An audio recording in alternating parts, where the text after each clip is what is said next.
think there's so many different elements to this. Everyone says, well, a state vote is a state vote, and that's it. I think very few people who look at this think this was just about Virginia and New Jersey. Yeah. Right. The one thing I would bring out, too, is it was a huge risk and a bad, obviously, tactic for McAuliffe to bring out the former President Barack Obama, his Stacey Abrams, who was the rock star of Georgia, to bring out Jill Biden, to ask Kamala Harris to cut a tape and go to 300 you think it hurt churches. him more than it helped him? I think there's no doubt about it, because the people of Virginia wanted it to be about Virginia, and he's saying, well, you might not like me, but look at how popular my friends are. And in the end, now they all lose. They go down with McAuliffe, and actually President Obama worked in New Jersey, and man, that didn't help. I think it's also about the issues. I mean, when you're down in Virginia, they are so worried about what's happening in their schools. I think this was a referendum on Biden and on the progressive movement and on CRT. I think that all these suburban parents are speaking out. They're getting involved for the first time. These are parents that never really were involved in school board issues, not involved in politics at all, and they might have voted one party or the other based on their families. But this was about the issues. Right, and for the parents who lived through the pandemic, where the kids were at home, they looked over their shoulders for a year and they said, okay, wait a minute, what are you learning? And then they say, hey, what are you teaching them? And it's like, no, we're not teaching them that. And it's like, I saw it with my own two eyes.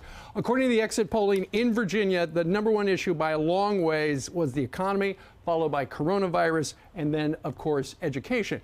When you look at how Terry McAuliffe nationalized it by bringing in all those Democratic all-stars, which clearly backfired, people wanted to talk about just the very local issues.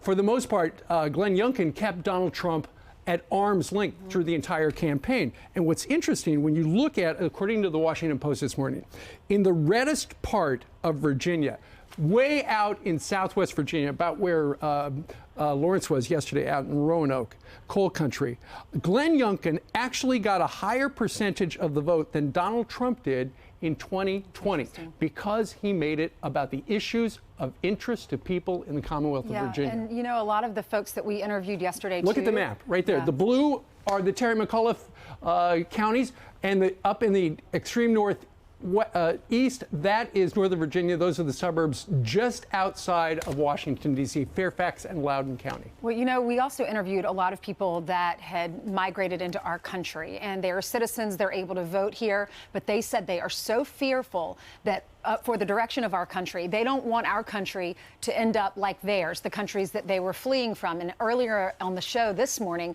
we interviewed two of those individuals, two parents in Loudoun County or in Fairfax, Virginia. One is She Van Fleet and the other is Azra Nomani. Listen to their stories. As a person who never involved in political campaign, I worked so hard for Youngkins campaign. Yesterday, I stood in cold rain for 9 hours handing out ballot. I did it because I believe in Youngkin.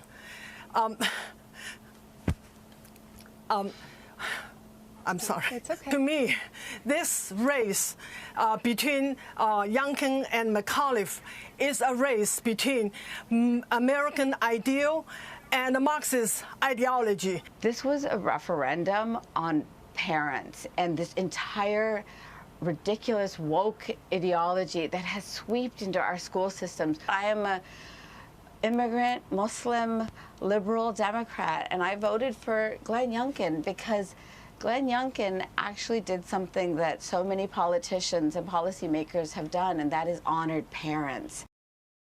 Those are some of Ainsley's interview from earlier that talked about some of the impact. I think it's pretty cool, too. On Sunday, NBC had a poll, and they were probably outraged by the results, but they didn't run for them.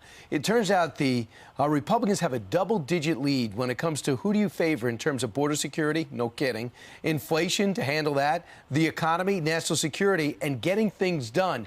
Overwhelmingly double-digit advantage for Republicans, the party that just barely lost the Senate, closed the gap in the House, but lost the White House 1 year ago. So it's a pretty remarkable transformation. Right. But I also think to drill down on what Barack Obama said when he came. Instead of acknowledging that there were issues with schools and we should look at them, he called it a trumped-up culture war. When President Biden came and had a 16-minute speech, he mentioned Trump dozens of times. Nobody really thinks 24. Donald Trump, had anything to do with it. And when McAuliffe said, instead a CRT. Here's how I would change it. He said it didn't exist. He also said parents have no role in education. The teachers' bases are too white.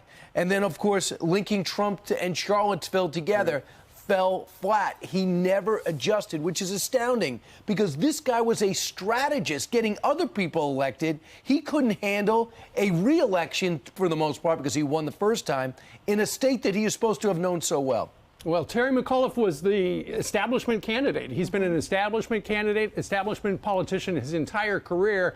And so with, quite understandably, the establishment media, when it was very clear the Republican in the fleece vest was going to win, well, did they like it? You be the judge.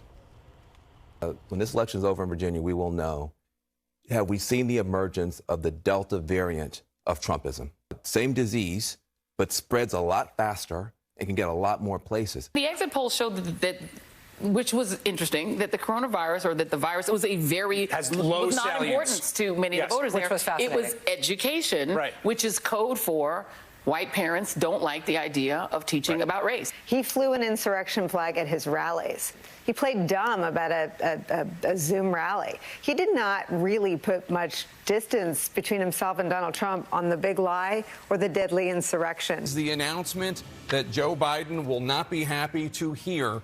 And it also shows how incredibly divided this country is. So last night was a wake-up call. The Washington Post talked to a couple of current political operatives, and they say for Democrats, the historic Virginia turnout, which was over 3 million, which is bigger than it's ever been in a gubernatorial race.